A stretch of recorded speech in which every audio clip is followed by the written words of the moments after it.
So, అంటే baby పుట్టినప్పుడు ఒకవేళ తల్లి పాలు రాకపోతే సో, వీళ్ళు అంటే బయట నుంచి అంటే బయట దొరికే పాలు, ప్యాకెట్ పాలు ఇట్లా ఇవ్వడం జరుగుతుంది. సో, దాంట్లో కూడా సంథింగ్ కెమికల్స్ ఉంటాయి కదా! దానివల్ల బేబీకి ఏదైనా హెల్త్ ప్రాబ్లమ్స్ కానీ, ఫ్యూచర్‌లో ఏదైనా ప్రాబ్లమ్ గానీ వచ్చే ఛాన్స్ ఉంటదా? అసలు జనరల్‌గా ఇప్పుడు మనం ఏదైనా కానీ పెస్టిసైడ్‌లు తక్కువనే తీసుకుంటే బెస్ట్ అని అవును. ఆల్రెడీ చెప్తున్నాం. హ్మ్.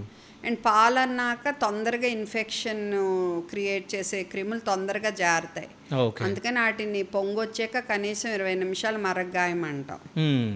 డైరెక్ట్‌గా అప్పుడే ఆవు నుంచి, గేదె నుంచి పితికిన పాలైతే. అదే పాస్చరైజ్డ్ మిల్క్ అయితే అది ఆల్రెడీ జర్మ్స్‌ని చంపేసే ప్రాసెస్‌ని జరిగింది కాబట్టి ఒక పొంగు సరిపోతుంది.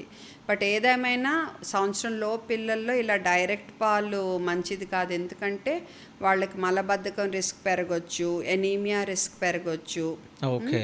సివియర్ అలర్జీస్ రిస్క్ పెరగొచ్చు, ఫ్యూచర్లో ఆస్మా రిస్క్ కూడా పెరగొచ్చు.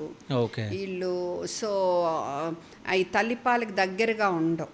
హ్మ్. సో ఇంక తప్పనిసరి పరిస్థితుల్లో తల్లిపాలు ఇంక ఇవ్వలేని పరిస్థితుల్లో దెన్ మీరు చూస్ చేసుకోవాలంటే ఫార్ములా పాలు చూస్ చేసుకోవటమే బెటరు. ఓకే. బట్ కరెక్ట్గా డబ్బా మీద రాసినట్టు ఫాలో అవ్వాలి. నీళ్ళు అవి శుభ్రంగా కాయాలి. వాళ్ళు ఎంతసేపు కాయమంటే అంతసేపు, ఎంతసేపు చల్లార్చమంటే అంతసేపు, ఎంత పౌడరు ఎంత నీళ్ళు కలపాలంటే అంత, ఓపెన్ చేశాక ఎన్ని రోజులు ఆ డబ్బా పాడేయాలంటే అది. అండ్ తొందరగా బాటిల్స్ మానేసి గ్లాసుకి చేరుకునే ప్రయత్నం ఫస్ట్ ఓకే. బర్త్డే కల్లా అదొకటి చేయాలి.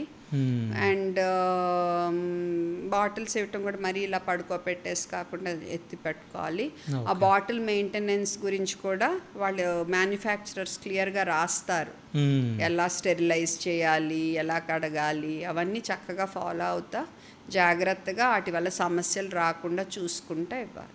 ఓకే.